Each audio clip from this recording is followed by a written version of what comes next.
Nah, pernyataan pendapat itu bisa dibawa ke MK. Oleh MK dibuktikan benar apa tidak ini. Kalau terbukti benar, balik lagi ke DPR, oleh DPR diajukan ke MPR untuk impeachment, untuk pemakzulan. Itu mekanismenya. Ya itu lama itu, bisa setahun lebih. Kayaknya nggak nyanda waktunya. Ya kan? Jokowi kan sampai Oktober saja. Lah itu dia. Jadi KPU itu bukan bawahan presiden. Ya. Tidak bisa presiden itu mendiktikan proses, mendiktikan hasil pemilihan umum, apalagi pilpres. Jadi jangan gara-gara itu langsung menyalahkan Gibran. Dia sendiri kan nggak mikir-mikir. Waktu ditanya lah nggak cukup umur dia bilang, ya kan? Nyalain bapaknya. Loh, kalau saya lihat baca sejarahnya itu, baca ini, loh kan dia bapaknya juga nggak mikirin begitu.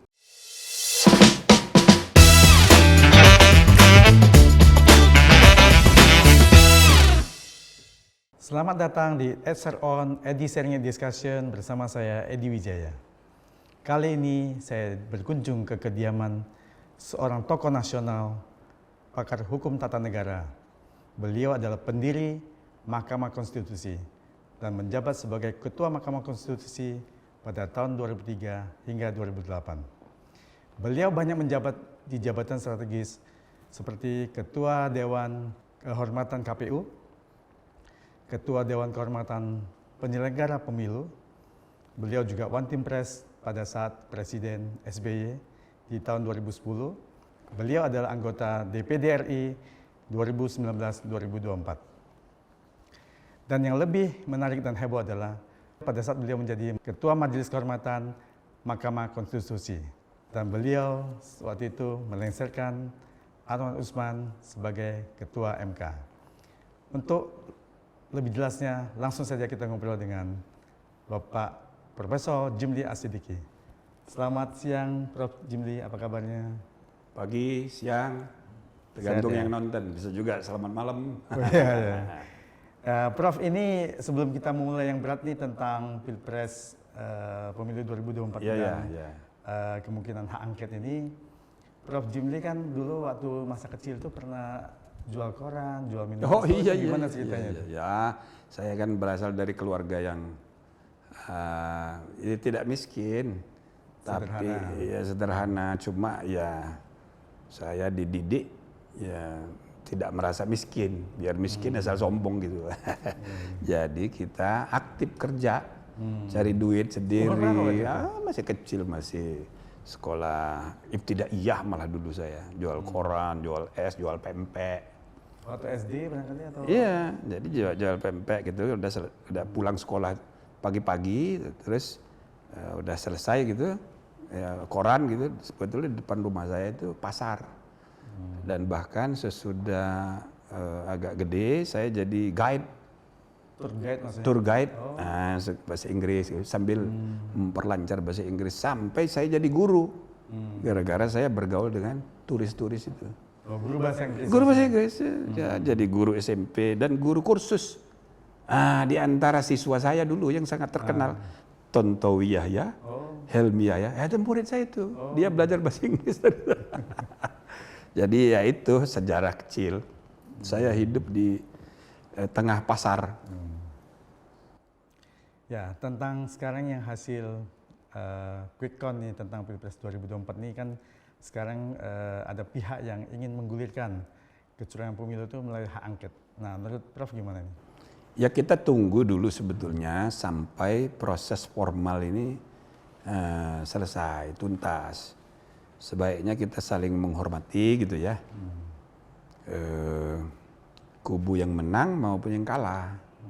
Saya mau cerita untuk mengingatkan aja kita semua. Ketika Pilpres pertama berlangsung 2004, saya ketua MK baru 1 tahun. Dan pertama kali perselisihan hasil pemilu ditangani oleh lembaga peradilan namanya MK, 2004 itu. Pilpres pertama juga 2004, gitu kan. Nah yang menang waktu itu Pak SBY. Incumbent Ibu Megawati presidennya kalah jauh. Nah besok mau pengumuman KPU, malamnya itu Pak SBY itu sebagai capres yang sudah quick count-nya sudah merasa menang, itu membuat statementnya adalah Besok sesudah pengumuman resmi dari KPU, saya akan segera mengumumkan rancangan kabinet. Nah, mendengar itu di TV, di koran, saya bikin konferensi pers. Saya bilang, presiden terpilih itu ya baru ada sudah melewati 2 proses. Proses di KPU dan yang kedua proses di MK. Harus dihormati, ada yang namanya MK. MK itu bisa membuat keputusan. Yang menang jadi kalah, yang kalah jadi menang. Ya, saya sekalian nakut-nakutin gitu. Karena MK juga masih baru. Jadi kalau ada perselisihan tentang hasil pemilu, yang menang bisa kalah loh. Yang kalah juga bisa menang. Jadi hormati, ada mekanisme. Nah, sedangkan yang membuat kabinet itu, kalau sudah jadi presiden, kapan presiden ada? Itu baru tanggal 20 Oktober. Kalau tanggal 19 Oktober ada bom meledak, lalu kita harus perang, lalu presiden harus mengumumkan keadaan bahaya, keadaan perang. Bisa nggak jadi itu pelantikan, saya bilang. MPR dibom, ya Presiden Megawati akan terus. Jadi kita sabar dulu. Nah, saya juga berharap di pemilu 2024 ini kayak begitu. Kubu yang menang, tahan diri dulu. Jangan merasa udah selesai nih. KPU aja belum resmi mengumumkan, ya kan? Nah, memang jauh jaraknya 20-an%. Tapi harus diberi ruang kesempatan untuk adanya perkara di MK. Gitu loh. Nanti dulu hasilnya. Yang penting mengajukan sengketa pemilu kalau iya. enggak kan. Nah, kalau tidak ada, itu yang terjadi di 2024. Saya datang ke Presiden Megawati di istana. Saya bertanya, mau berperkara apa enggak? Ini karena MK ini masih baru, jadi saya bilang, 2004 maksudnya? 2004, saya punya kepentingan memberitahu ada mekanisme di MK. Nah, Ibu Mega, ya dia terima kalah, ikhlas. Karena quick count-nya begitu, dia udah, nggak usahlah saya berperkara. Nah, sesudah dia bilang begitu, baru kami membuat maklumat. Mengkonfirmasi bahwa keputusan KPU sudah final dan mengikat. Nah, baru sesudah itu ada presiden terpilih namanya. Tapi belum jadi presiden Republik Indonesia. Karena belum dilantik. Belum dilantik, masih ada waktu sampai 20 Oktober. Itu tadi saya bilang, seandainya tanggal 18 ada perang, masih Megawati terus. Gitu. Nah, jadi kita harus sabar menunggu dari pihak pemenang. Kedua, dari pihak yang kalah ini kan kecewa. Harus kita hormati juga, dan kepada mereka ini diberi ruang saluran hukum dan saluran politik. Angket di DPR itu saluran politik, proses politik. Ya boleh aja, harus dihargai, jangan dilihat negatif, tapi dengan tetap memberi ruang pada saluran hukum. Gitu loh, dua-duanya ditempuh. Ini penting ya. Untuk apa? Memindahkan kemarahan, kekecewaan dari jalanan ke ruangan sidang. Sidang forum politik di DPR, sidang forum hukum di MK. Bawaslu sebagian dan ke MK. Bukannya kalau kecurangan pemilu itu kan jalurnya ke Bawaslu. Nanti kalau sengketa pemilu kan ke MK. Iya, jadi sengketa mengenai proses pemilu itu di Bawaslu. Sengketa mengenai hasil di MK. Nah, sengketa mengenai proses itu kompleks, banyak. Ada menyangkut tindak pidana. Ya, kalau misalnya ditemukan ada pelanggaran pidana pemilu, itu ada namanya Sentra Gakumdu, Sentra Penegakan Hukum Terpadu. Di situ terdiri atas Bawaslu, Kepolisian, dan Kejaksaan. Mereka lah yang memproses penuntutan tindak pidana. Sudah ada mekanismenya di undang-undang. Gitu loh. Nah, lalu itu pidana. Kalau dia menyangkut administrasi, keabsahan calon, ini segala macam gitu, nah itu ke Bawaslu. Nanti kalau tidak puas ke Pengadilan Tinggi, gitu. Kalau misalnya berkaitan dengan subjek, misalnya anggota tentara terlibat dalam tindak pidana pemilu, itu pengadilannya di pengadilan militer. Ini untuk memastikan bahwa TNI itu netral. Dia nggak boleh ikut cawi-cawi dalam urusan pemilu. Kalau dia terlibat dalam pidana pemilu, di pengadilan militer. Dan saya sudah ikut mempersiapkan hakim-hakim militer, udah berapa kali training, supaya mereka siap kalau ada tentara yang terlibat. Nah gitu loh. TUN juga begitu. Jadi proses pidana, proses hukum administrasi, proses hukum tentang hasil udah siap. Nah, sekarang angket ini bagaimana arahnya? Ya, angket ini kemana arahnya dan mau diarahkan kemana? Atau ada kemungkinan tujuan pemajulan presiden? Saya rasa kalau politik tuh bisa kemana-mana, boleh aja, bukan boleh aja, bisa saja terjadi. Tapi ada 3 hak lembaga DPR selain hak bertanya anggota, hak interpelasi, hak angket atau penyelidikan, dan yang ketiga hak pernyataan pendapat. Ya, nah yang ada kaitan langsung dengan pemakzulan yang ketiga ini hak pernyataan pendapat namanya. Jadi kalau misalnya DPR sudah bulat, ya mayoritas menyatakan bahwa presiden ini melanggar hukum, bahwa presiden ini apa macam-macam, termasuk yang paling ringan presiden ini sudah melakukan perbuatan tercela, misalnya gitu kan. Nah, pernyataan pendapat itu bisa dibawa ke MK. Oleh MK dibuktikan benar apa tidak ini. Kalau terbukti benar, balik lagi ke DPR, oleh DPR diajukan ke MPR untuk impeachment, untuk pemakzulan. Itu mekanismenya. Ya itu lama itu, bisa setahun lebih. Kayaknya nggak nyanda waktunya. Ya kan? Jokowi kan sampai Oktober saja. Lah itu dia. Tapi tidak apa-apa kalau sekedar berwacana, ini kan seru-seruan, tidak apa-apa. Ini menyalurkan. Iya. Nah, tapi ini fokusnya kan bukan pernyataan pendapat, tapi angket, penyelidikan. Ujungnya adalah gakum, penegakan hukum. Itu loh. Ada 2 subjeknya yang akan dipanggil, kira-kira ya. 1, aparat pemerintah. Yang kedua, penyelenggara pemilu, baik KPU, Bawaslu, bisa aja, ya kan, terkena, perlu dipanggil gitu. Nah, pertanyaannya apa? Kalau pertanyaannya, apa benar ini ASN cawi-cawi terlibat semua? Nah, misalnya kan, ya panggil menteri barangkali atau presiden barangkali, gitu kan? Nah, kan presiden bisa jawab. Keterlibatan pemerintah dalam urusan pemilu itu terbatas. 1, hanya membuat regulasi, undang-undang disusun bersama pemerintah bersama DPR, ya kan? Yang kedua, kalau membuat peraturan KPU dan peraturan Bawaslu, keterlibatan pemerintah itu bersama DPR itu konsultasi namanya. Jadi di DPR akan diadakan rapat konsultasi, draft dari rancangan peraturan KPU, rancangan peraturan Bawaslu dibahas bersama. Tapi yang memutuskan KPU sendiri, tapi tetap pemerintah dan DPR terlibat. Yang ketiga, keterlibatan pemerintah itu dalam menyediakan anggaran APBN, gitu. Nah, selebihnya nggak ada urusan. Pemerintah itu nggak boleh terlibat. Why? Karena KPU itu lembaga nasional tetap dan mandiri. Itu yang saya namakan sebagai the fourth estate of democracy, cabang keempat. Kenapa?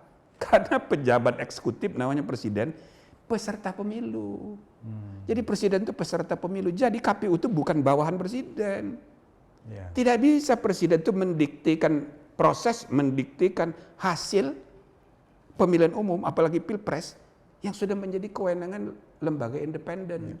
Nah, sedangkan pengadilan, Mahkamah Agung, Bawaslu dan jajarannya ke atas sampai Mahkamah Agung, Bawaslu sebagai peradilan semu, bandingnya ke pengadilan tinggi TUN, ya pidananya ke pengadilan negeri, itu adalah termasuk terakhir nanti pengadilan tentang hasil di MK, itu mengadili proses dan hasil pemilihan umum, sehingga ini cabang yang tersendiri juga. Jadi eksekutif, legislatif sama-sama peserta, DPR itu peserta pemilu. Jadi KPU bukan bawahan DPR. Presiden bukan juga atasan dari KPU, nggak bisa mendikte. DPR juga nggak bisa mendikte. Pengadilan mengadili proses dan hasil pemilu. Maka KPU ini lembaga sendiri, cabang keempat. The fourth estate, quadrupolitika dalam arti makro, eksekutif, legislatif, yudikatif, dan ya penyelenggara pemilu. Nah, cabang keempat. Jadi hak angket DPR itu biar aja, nggak apa-apa. Yang kalau orang politik di forum politik ngomong ke sana kemari. Ini bukannya hanya seperti Bapak bilang gertakan politik saja. Ya bisa juga, cuma kan kalau dibilang gertak nanti marah mereka, ya kan? Ya intinya biarkan kebebasan bersuara di situ, memberi tekanan politik, tapi ada batasnya. Batasnya adalah dia tidak bisa mendikte. KPU, Bawaslu itu punya independensinya sendiri, tidak bisa ditekan, didiktikan. Hasil pemilu itu harus begini, nggak bisa. Dengan data-data yang ada itu dibawa untuk pembuktian melalui proses peradilan yang independen mengenai proses, yaitu tadi di Bawaslu, ya kan? Mengenai hasil di MK. Nah, disitulah forum pembuktian hukumnya. Ya makanya hak angketnya juga kalau digugat juga nggak bisa mempengaruhi hasil pemilu. Ya. Ya bisa tidaknya itu kan secara teoritis bisa saja, tapi dia kan memberi tekanan. Ya kan, sehingga persidangan itu ya lebih profesional di Bawaslu, lebih independen di MK, kan bisa saja. Jadi kalau dibilang tidak akan mempengaruhi, secara politik itu bisa mempengaruhi, tapi independensi MK, independensi Bawaslu itu tetap harus terjaga. Harus berdiri sendiri. Iya, nah memang ada problem di MK-nya kan, nggak dipercaya. Misalnya ada statement partai yang bilang, kita lebih percaya angket daripada MK. Ada omnya, gitu, misalnya gitu ya. Nah, itu soal lain lagi. Jadi sekarang kalau Pak Anwar Usman ini mempertunkan masalah pencopotan beliau ini kira-kira gimana? Nanti kalau beliau bisa menang. Oh, itu lain lagi. Anwar Usman sebagai ketua kan sudah diberhentikan dari jabatan ketua. Jadi pemilihan ketua itu sudah dilaksanakan sebagai tindak lanjut perintah dari Majelis Kehormatan yang saya pimpin. Dan itu sudah dijalankan oleh mereka bersembilan, sudah dipilih, terpilih Pak Aswanto. Dan itu adalah inherent power dari MK sebagai lembaga independen untuk memilih sendiri ketuanya. Lembaga di luar nggak boleh ikut campur. Sama dengan pemilihan Mahkamah Agung. Misal terpilih A jadi ketua Mahkamah Agung. Pengadilan bawahannya namanya pengadilan tun mau cawi-cawi mempersoalkan, ya nggak bisa. Itu inherent power dari Mahkamah Agung untuk memilih ketua. Bahwa hasil pemilihan itu dituangkan dalam bentuk ketetapan ketua MK itu soal formalitas saja. Intinya hasil pemilihan ketua internal itu inherent power, independent dari Mahkamah Konstitusi. Maka tidak ada sedikit pun kewenangan pengadilan tun untuk mengubahnya. Gitu loh. Nah, kan kita tidak tahu, bisa saja hakim tunnya itu saking bodohnya dia kabulkan. Misal gitu. Ya tidak bisa dieksekusi karena itu bukan ranahnya. Jadi putusannya bancil ya, nggak bisa diapa-apain. Tidak bisa diapa-apain karena itu bukan urusan dia. Sama kayak putusan pengadilan negeri yang mempersoalkan ya hasil pemilu dan pencalonan tempohari.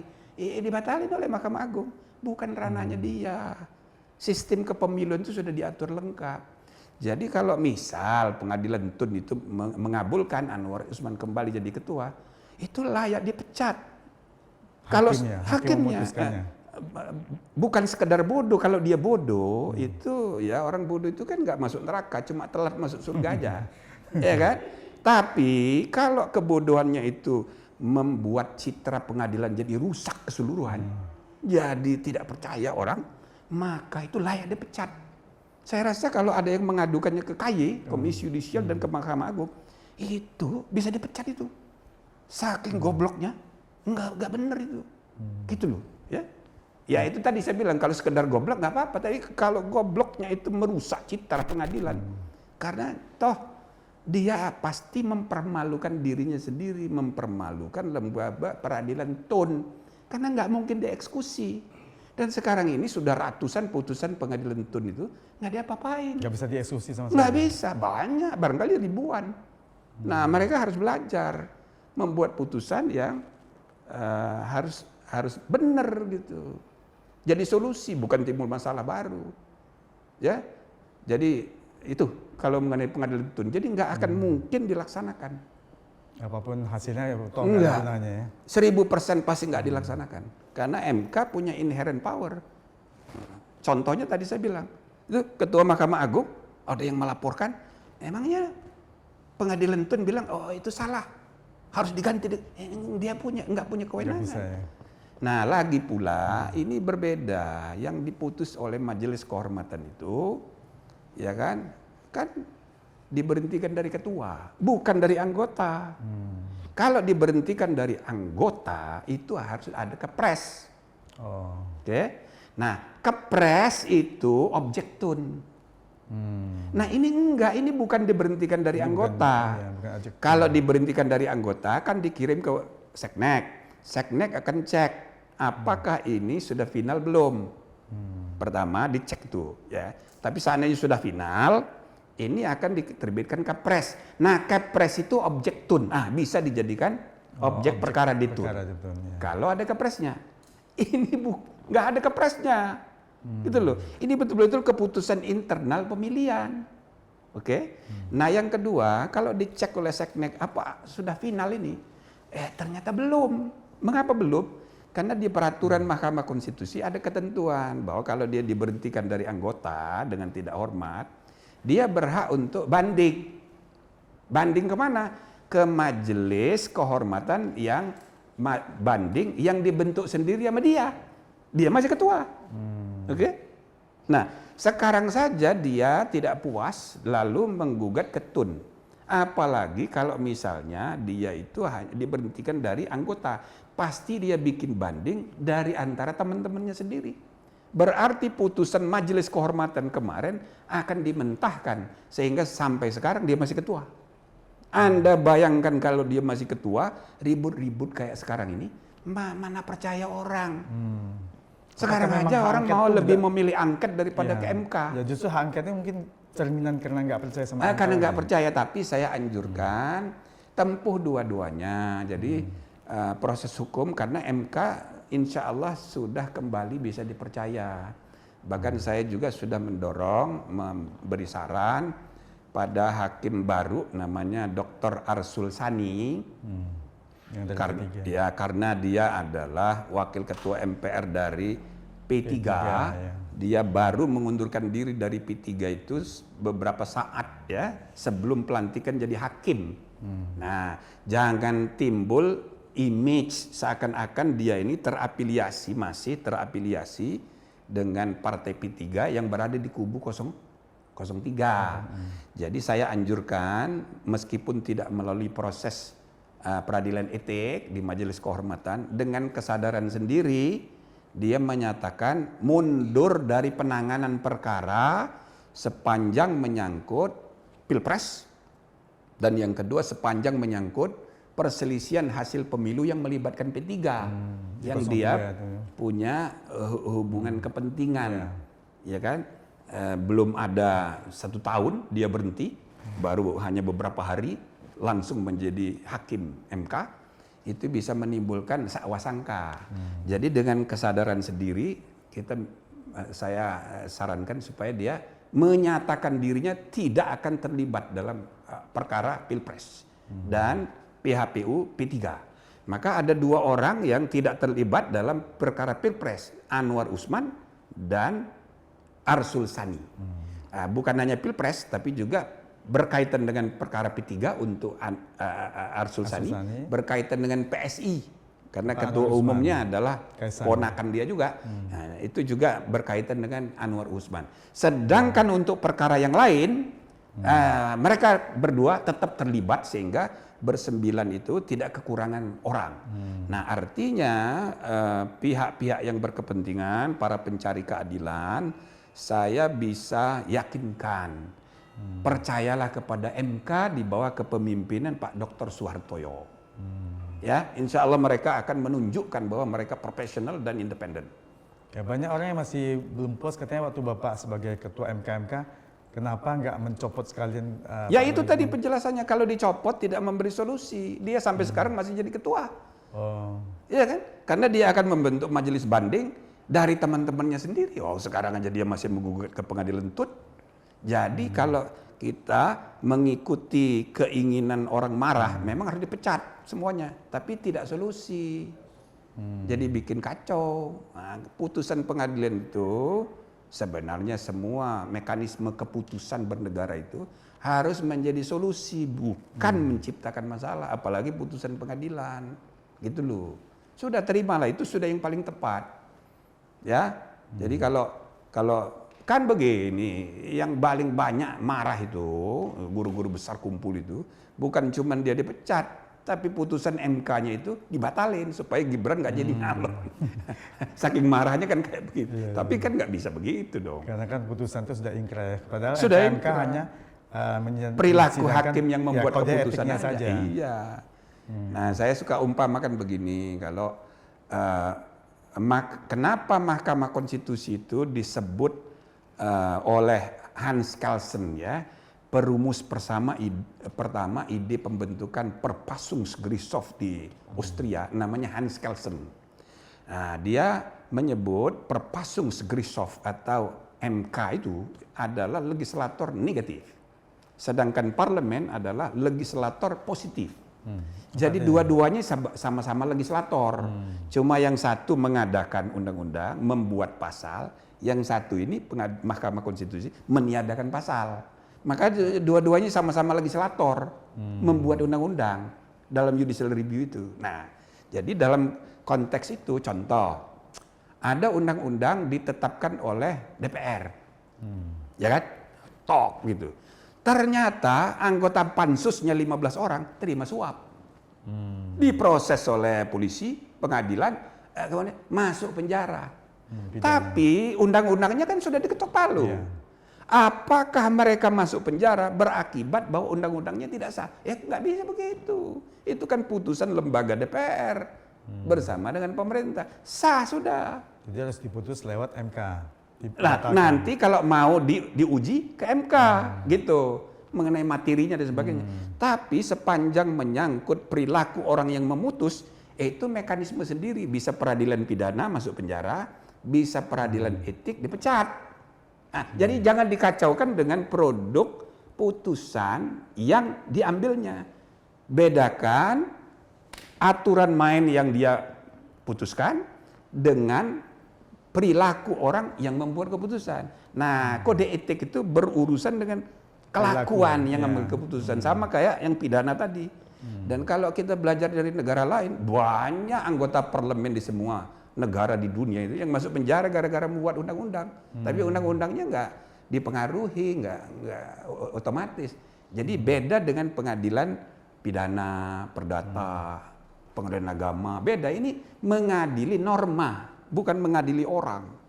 Ya, itu harus dipahami oleh masyarakat. Tentunya aturan yang dibuat, undang-undang yang dibuat itu pasti tentunya tidak akan lagi sebaik yang betul-betul tidak terima suap, yang seperti Bapak bilang tadi, yang misalnya anggota DPR buat undang-undang terima suap, produknya kan tidak bisa dibatalkan. Tapi pasti produknya ini pesanan nih, kira-kira gimana? Iya bisa juga. Ya cara membatalkannya dibawa ke MK judicial review, gitu loh. Ya ada caranya, mekanismenya. Pilihan-pilihan rasional saja.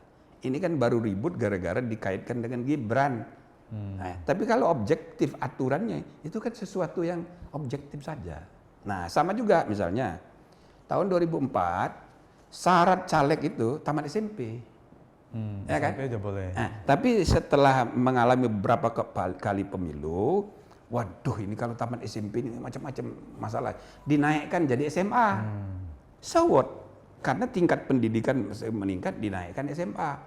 Syarat official requirement sesuatu yang objektif aja. Apalagi sekarang pemilih kita yang di bawah pemilih muda itu 60%. Yeah. Nah, itu kan mestinya senang dong. Itu kan memenuhi syarat juga jadi capres, gitu kan? Soal nasib, soal lain dulu itu. Yang Soal penting, dipilih bangga, iya kan? Nah, jadi ini objektif aja. Jadi jangan gara-gara itu langsung menyalahkan Gibran. Dia sendiri kan nggak mikir-mikir. Waktu ditanya lah nggak cukup umur dia bilang, ya kan? Nyalain bapaknya. Loh, kalau saya lihat baca sejarahnya itu, baca ini, loh kan dia bapaknya juga nggak mikirin begitu. Misal dia pergi ke Jawa Tengah, mengajak Menhan datang ke sawah bersama dengan Gubernur Pak Ganjar. Pak Ganjar. Coba dianalisa dengan akal sehat aja. Ngapain presiden pergi ngajak menteri pertahanan Dengan Urusan perang. urusan padi lagi. Iya kan? Ngurusi padi dengan gubernur.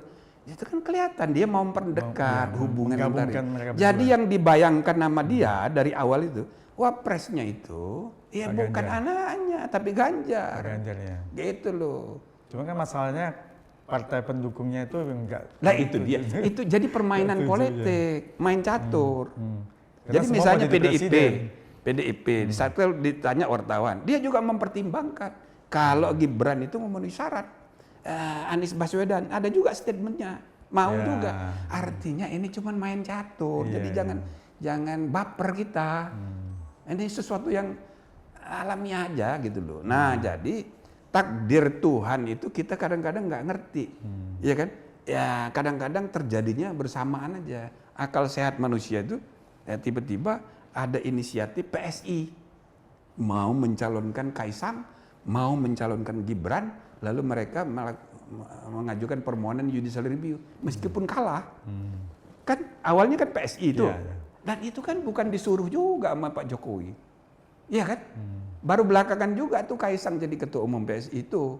Ya kan? Nah, jadi ini akal sehat yang dinamis berkembang di antara tokoh-tokoh partai ini macam-macam. Sehingga bertemulah akhirnya di penyalahgunaan oleh hakim konstitusi, ya kan? Yang tidak ada bukti bahwa dia disuruh. Intervensi dari luar. Ini kan budaya feodal kita aja. Jadi kalau orang luar Jawa itu kawin sama orang Jawa, dia berusaha untuk menjadi Jawa. Seolah-olah dia ini disuruh ABS gitu. Padahal itu inisiatif dia sendiri. Nah, tatkala membuat keputusan yang melanggar kode etik, melanggar undang-undang, ya kita yang salah harus dibilang salah. Tidak bisa kita memberi pembenaran pada yang salah, gitu loh. Jadi kode etik itu kita tegakkan karena terbukti melanggar serius. Kita berhentiin. Tapi tidak berarti undang-undangnya putusan MK yang 90 menjadi batal, bukan kewenangan MK untuk memutusnya. Nah, jadi kalau orang tanya, apa Gibran tuh anak haram konstitusi? Nggak usah begitu ngomongnya. Dia udah sah sebagai calon. Yang penting, yuk kalau nggak suka jangan dipilih. Lah buktinya dia menang, bagaimana? Iya kan? Semua hasil survei kaget. Karena semuanya keliru. Rata-rata hasil survei itu menggambarkan ini kan 2 ronde. Tapi bukannya terakhir juga udah survei itu pasti satu putaran? Enggak. Ya cuman 1-2 lah. Tapi rata-rata termasuk Litbang Kompas kan. Itu kan dua putaran semua. 2 putaran. Tapi penampilan Gibran itu di luar dugaan orang. Karena mungkin banyak pemilih milenial dan Gen Z. Itu satu. Yang kedua waktu debat coba. Soal green pleasure. Ini kan bukan debat pengetahuan. Orang ingin melihat karakter kepemimpinan. Ya di debat tuh marah-marah. Ya nggak bisa kalau debat di zaman senat mahasiswa boleh kayak begitu. Ini debat leadership soal karakter orang. Ya walaupun kelebihan. Ya kan kelebihan juga. Tapi di mata anak-anak muda malah keren itu.